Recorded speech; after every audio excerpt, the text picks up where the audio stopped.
Hello everyone, welcome to my YouTube channel. इस video में हम सॉइल कॉम्पैक्शन के बारे में पढ़ेंगे। बेसिकली कॉम्पैक्शन ऑफ सॉइल क्या होता है।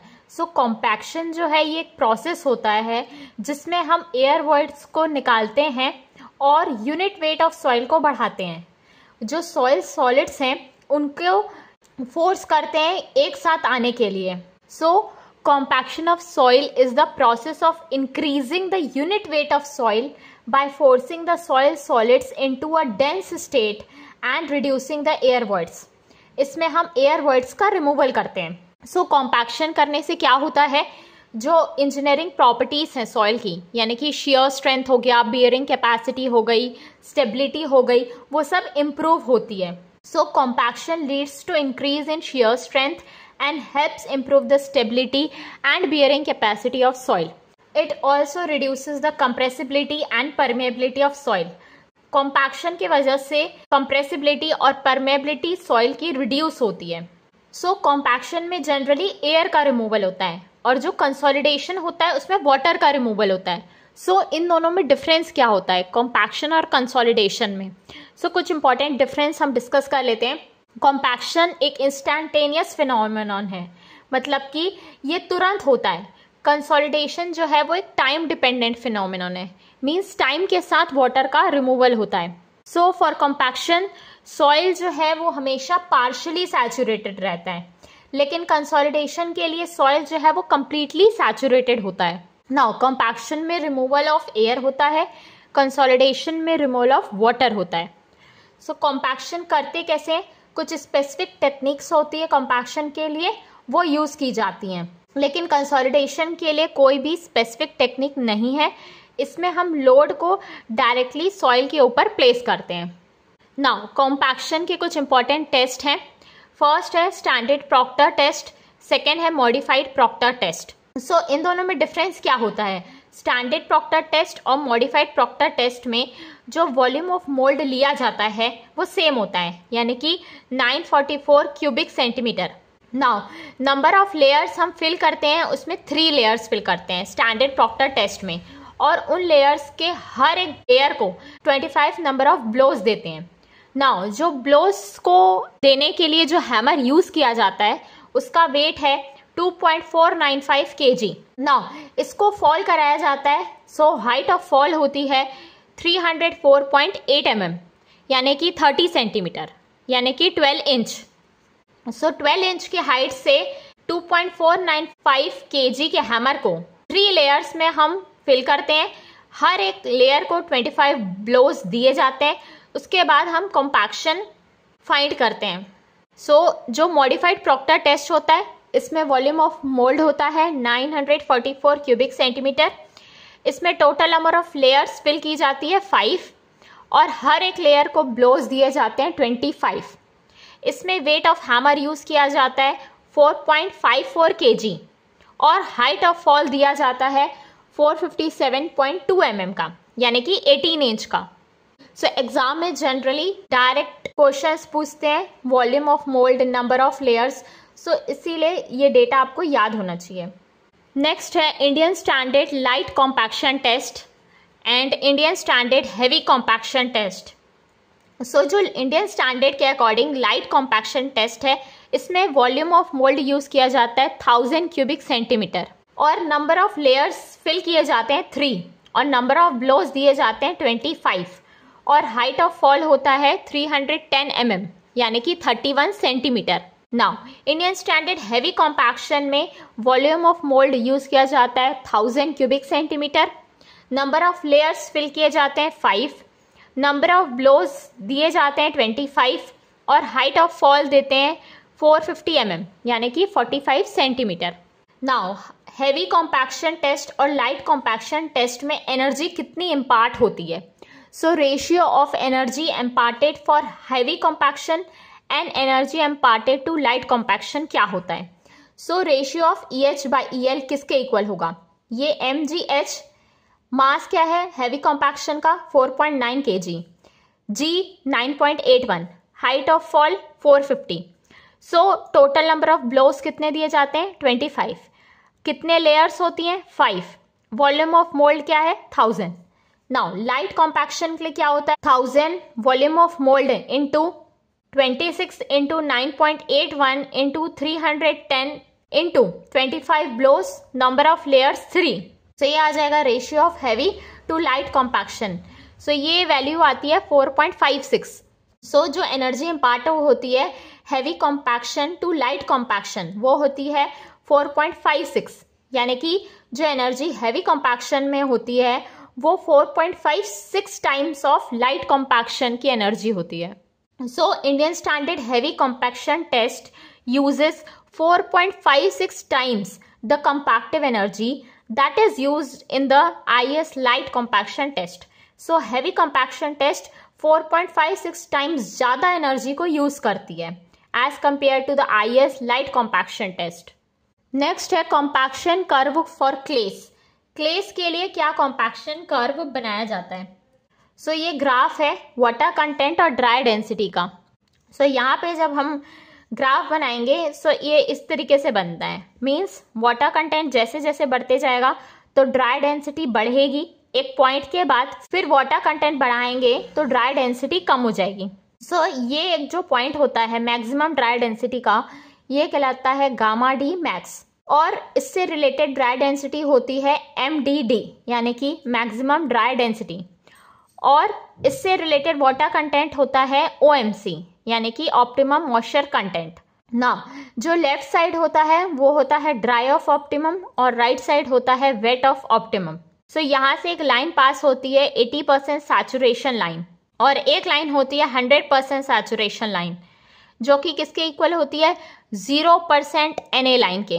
सो MDD है यहाँ पे मैक्सिमम ड्राई डेंसिटी, OMC है ऑप्टिमम मॉइस्चर कंटेंट। सो हमको रिलेशन पता है एयर कंटेंट और परसेंटेज एयर वॉइड्स का। So Na is equals to N into AC। Na percentage air voids, N porosity, AC is the air content. So air content plus degree of saturation is equals to 1 होता है। सो जब degree of saturation 1 हो जाएगा means 100% हो जाएगा, तो AC air content किसके equal हो जाएगा यहाँ पे 0 के। सो परसेंटेज एयर वॉइड्स क्या हो जाएंगे, वो भी 0 हो जाएंगे। सो 100% सैचुरेशन लाइन के परसेंटेज एयर वॉइड्स 0 होता है। So this is what it is given here. Next relation है effect of plasticity curve on compaction. So plasticity का इफेक्ट क्या होता है कॉम्पैक्शन कर्व में। सो जैसे जैसे प्लास्टिसिटी बढ़ती है तो OMC जो है यानी कि ऑप्टिमम मॉइस्चर कंटेंट बढ़ता है और मैक्सिमम ड्राई डेंसिटी डिक्रीज होती है। सो ये हो गया आपकी प्लास्टिसिटी का ऑर्डर। ये है CH clay of highly compressible, CI clay of intermediate compressibility, और क्ले ऑफ लो कंप्रेसिबिलिटी। सो यहाँ आप देख सकते हैं कि जो OMC है वो बढ़ते गया है जैसे जैसे प्लास्टिसिटी बढ़ी है, और जो मैक्सिमम ड्राई डेंसिटी है वो डिक्रीज होते गई है। सो CH is greater than CI is greater than CL। जो हाईली कंप्रेसिबल क्लेस होंगी उनकी कंप्रेसिबिलिटी ज्यादा होगी, सो उनका कॉम्पैक्शन ज्यादा होगा, यानी कि उनका ऑप्टिमम मॉइस्चर कंटेंट ज्यादा होगा और मैक्सिमम ड्राई डेंसिटी कम होगी। नेक्स्ट कर्व है compaction curve for sand. So sand के लिए जब हम कर्व बनाएंगे ड्राई डेंसिटी और वाटर कंटेंट का, सो वो इस तरीके से होगा, मीन्स फर्स्टली वो डिक्रीज होगा, देन वाटर कंटेंट बढ़ाने से ड्राई डेंसिटी बढ़ेगी। मतलब कि अगर वाटर कंटेंट को 4 to 5% सैंड में बढ़ाया जाएगा तो जो उसकी वॉल्यूम चेंज है यानी कि सैंड की जो वॉल्यूम इंक्रीज है वो 20 to 30% वॉल्यूम इंक्रीज हो जाएगी। सो ये जो सैंड के पार्टिकल्स हैं उसके ऊपर वाटर की फिल्म आ जाएगी, सो उस वजह से जो वॉल्यूम इंक्रीज है वो 20 to 30% बढ़ जाएगी अगर वाटर कंटेंट 4 to 5% इंक्रीज होगा सैंड में। So initially there is decrease in dry unit weight with increase in water content. जैसे जैसे वाटर कंटेंट बढ़ाएंगे तो फर्स्टली क्या होगा, जो ड्राई डेंसिटी है वो कम होगी। सो ये क्यों होगी, क्योंकि जो टेंशन है पोर वाटर में वो प्रिवेंट करेगा ताकि पार्टिकल्स पास नहीं आ पाए। सो इस फिनोमिनन को बोलते हैं bulking of sand, means particles एक दूसरे को रिपेल करेंगे, सो उस वजह से वॉल्यूम इंक्रीज हो जाएगी। जो मैक्सिमम बल्किंग होती है वो 4 to 5% वाटर कंटेंट में होती है, और जो मैक्सिमम ड्राई यूनिट वेट है वो तब आएगी जब सॉइल फुल्ली सैचुरेटेड होगा। So maximum bulking occurs at a water content of about 4 to 5%, और जो मैक्सिमम ड्राई यूनिट वेट है वो तब होगा जब सॉइल हमारा फुल्ली सैचुरेटेड होगा। नेक्स्ट टॉपिक है फैक्टर्स अफेक्टिंग कॉम्पैक्शन। कौन कौन से फैक्टर्स कॉम्पैक्शन को इफेक्ट करते हैं? Firstly water content. जैसे जैसे वाटर कंटेंट बढ़ेगा तो ड्राई डेंसिटी बढ़ेगी और एक पॉइंट तक वो मैक्सिमम जाएगी, उसके बाद वो वैसे डिक्रीज हो जाएगी। ये जो अभी हमने ग्राफ में बताया। नेक्स्ट है कॉम्पैक्टिव इफेक्ट। जैसे जैसे हम कॉम्पैक्शन के इफेक्ट को इंक्रीज करेंगे तो क्या होगा, मैक्सिमम ड्राई डेंसिटी बढ़ेगी और ओएमसी डिक्रीज होगा। मीन्स कॉम्पैक्टिव एनर्जी ज्यादा होगी तो ड्राई डेंसिटी बढ़ेगी और ऑप्टिमम मॉइस्चर कंटेंट डिक्रीज होगा। ये भी अभी हमने डिस्कस किया था। नेक्स्ट है प्लास्टिसिटी ऑफ सॉइल। सो जैसे जैसे प्लास्टिसिटी बढ़ेगी सो जो मैक्सिमम ड्राई डेंसिटी है वो डिक्रीज होगी और ऑप्टिमम मॉइस्चर कंटेंट इंक्रीज होगा, यानी कि CH greater than CI is greater than CL। Type of compaction. किस टाइप का कॉम्पैक्शन यूज किया गया है? मीन्स जो सैंडी सॉइल होते हैं उनको हम बेस्ट कॉम्पैक्ट कर सकते हैं वाइब्रेशन के द्वारा, वाइब्रेटर यूज करके, और जो क्लेई सॉइल होते हैं उनको हम बेस्ट कॉम्पैक्ट कर सकते हैं नीडिंग एक्शन के द्वारा। नीडिंग यानी कि एक के ऊपर एक जब हम नीडिंग करते हैं वो कहलाता है नीडिंग एक्शन। सो सैंडी सॉइल के लिए वाइब्रेशन बेस्ट होता है और क्लेई सॉइल के लिए नीडिंग एक्शन बेस्ट होता है। Now equipments used for compaction. Compaction के लिए कौन कौन से इक्विपमेंट्स यूज किए जाते हैं? सो फर्स्ट है स्मूथ व्हील्ड रोलर। इसका नाम से ही है, व्हील जो है वो स्मूथ रहती हैं। सो ये जो रोलर्स होते हैं ये कॉम्पैक्शन के लिए ये रोलर यूज किए जाते हैं और ये बेस्ड होते हैं प्रेशर में, यानी कि इनका जो प्रिंसिपल है वो प्रेशर पे बेस्ड होता है। ये जनरली यूज किए जाते हैं कंस्ट्रक्शन ऑफ रोड्स के लिए और कोर्स ग्रेन सॉइल के लिए ये प्रेफर किए जाते हैं। So these rollers are used for compaction and based on the principle of pressure applied. ये प्रेशर अप्लाइड के प्रिंसिपल पे बेस्ड है। ये यूज किए जाते हैं for construction of roads, generally preferred for coarse grain soil. So generally इसको coarse grain soil के लिए यूज किया जाता है। नेक्स्ट है शीप फुट रोलर। सो इसमें क्या होता है, इस तरीके से इंप्रेशंस होते हैं व्हील में, शीप फुट रोलर में। सो ये बेस्ड होता है नीडिंग एक्शन में। नाउ ये यूज किया जाता है जनरली फाइन ग्रेन सॉइल के लिए, और शीप फुट रोलर वहां पे यूज करते हैं जहां पे हमको कंस्ट्रक्शन करना रहता है कोर ऑफ अर्दन डैम का।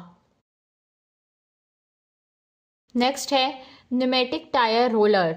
सो ये बेस्ड होता है प्रेशर और नीडिंग एक्शन दोनों में, और ये यूज किया जा सकता है हर टाइप ऑफ सॉइल के लिए। नाउ ये जो रोलर है वो कहाँ यूज किया जाता है?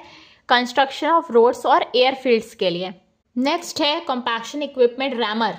सो रैमर जो है ये बेस्ड होता है इम्पैक्ट एक्शन में। इम्पैक्ट फोर्स हम लगाते हैं तो रैमर से कॉम्पैक्शन होता है। सो ये यूज किया जा सकता है हर टाइप ऑफ सॉइल के लिए, लेकिन इसको प्रेफर किया जाता है कोर्स ग्रेन सॉइल के लिए, और इसको हम वहां पे यूज करते हैं जहां पे कन्फाइंड एरियाज होते हैं, यानी कि एम्बैंकमेंट ट्रेंच हो गया, बेसमेंट वॉल हो गया। नेक्स्ट है वाइब्रेटर। सो वाइब्रेटर यानी कि वाइब्रेटिंग इक्विपमेंट यूज होता है। ये जनरली यूज किया जाता है कॉम्पैक्शन ऑफ सैंड के लिए। ये बेस्ड होता है वाइब्रेशन में, और इसको हम कहाँ यूज कर सकते हैं? Embankment of oil storage tank के लिए वाइब्रेटर यूज किया जा सकता है। नेक्स्ट है effect of compaction on properties of soil. So जैसे जैसे कॉम्पैक्शन किया जाएगा सो वैसे वैसे इंजीनियरिंग प्रॉपर्टीज जो है वो सॉइल की चेंज होंगी। सो उसको हम डिस्कस कर लेते हैं। फर्स्ट है स्ट्रक्चर ऑफ सॉइल। सो ये है हमारा वाटर कंटेंट और ये होता है ड्राई डेंसिटी। सो यहाँ पे इस तरीके से ये आपका कर्व बनता है। यहाँ पे जो सॉइल होगा, यहाँ पे मीन्स ऑप्टिमम मॉइस्चर कंटेंट के पहले का जो सॉइल होगा ये फ्लॉक्यूलेटेड स्ट्रक्चर का होगा।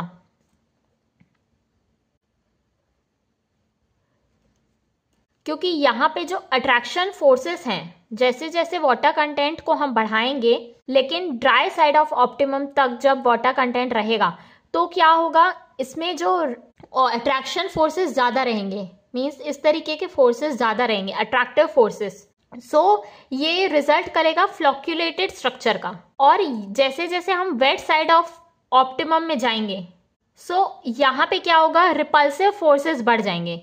रिपल्सिव के कारण जो डिस्पर्शन है वो बढ़ जाएगा। यहाँ पे जो स्ट्रक्चर फॉर्म होगा वो होगा डिस्पर्स्ड स्ट्रक्चर।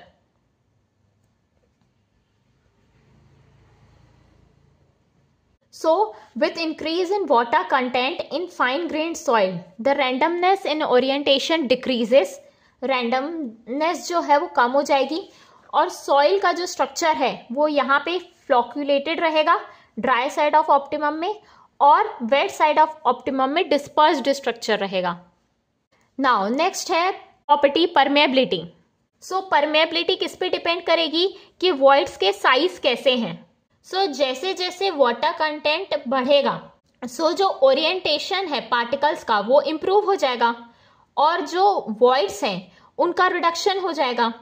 वॉइड्स का रिडक्शन होगा तो क्या होगा, परमेबिलिटी डिक्रीज हो जाएगी। जो permeability dry side of optimum है वहां पे ज्यादा रहेगी as compare to the wet side of optimum. For the same dry density permeability is more at dry side of optimum. Next है स्वेलिंग। जो ड्राई साइड है ऑप्टिमम का, यहाँ पे क्या है, वाटर की डिफिशियंसी है। यहाँ पे जो पार्टिकल्स हैं वो ज्यादा वाटर को एम्बाइब करेंगे, मीन्स वाटर को ज्यादा अट्रैक्ट करेंगे। इसीलिए जो स्वेलिंग है वो ज्यादा दिखाई देगी ड्राई साइड ऑफ ऑप्टिमम में। Swelling is more on the dry side of optimum as it can absorb more water, क्योंकि वो ज्यादा पानी को एब्जॉर्व कर सकता है। नेक्स्ट प्रॉपर्टी है श्रिंकेज।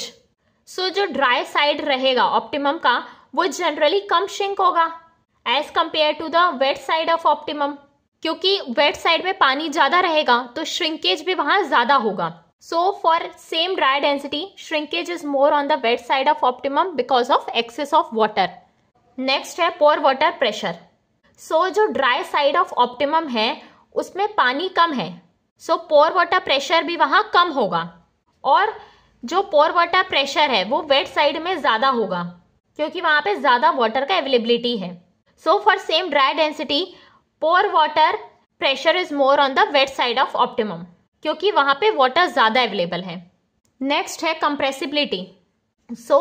ये जो फ्लॉक्यूलेटेड स्ट्रक्चर है जो कि ड्राई साइड में है, ये ज्यादा रेजिस्टेंस ऑफर करेगा कंप्रेशन के लिए as compare to the dispersed side. इसीलिए जो सॉइल ड्राई साइड में रहेंगे वो लेस कंप्रेसिबल रहेंगे। At low stress particles in dry side of optimum is unbroken and hence show less compressibility, whereas at high stresses particles in dry side of optimum are broken and hence show more compressibility. जब stress कम apply किया जाएगा तो जो particles हैं वो broken नहीं होंगे, इस वजह से वो लेस कंप्रेसिबल होंगे। लेकिन जैसे ही स्ट्रेस को बढ़ा देंगे तो क्या होगा, जो पार्टिकल्स हैं वो ब्रोक हो जाएंगे, उनकी कंप्रेसिबिलिटी बढ़ जाएगी। नेक्स्ट है स्ट्रेंथ। जब हम सेम ड्राई डेंसिटी की बात करेंगे, जो स्ट्रेंथ है वो ड्राई साइड ऑफ ऑप्टिमम में ज्यादा रहेगी। जो शियर स्ट्रेंथ होती है सॉइल की वो इंक्रीज करेगी जब हम कॉम्पैक्टिव इफर्ट को इंक्रीज करेंगे, जब तक एक क्रिटिकल डिग्री ऑफ सैचुरेशन नहीं आ जाए। फिर उसके बाद कॉम्पैक्टिव इफर्ट को भी बढ़ाने से शियर स्ट्रेंथ रिड्यूस हो जाएगी।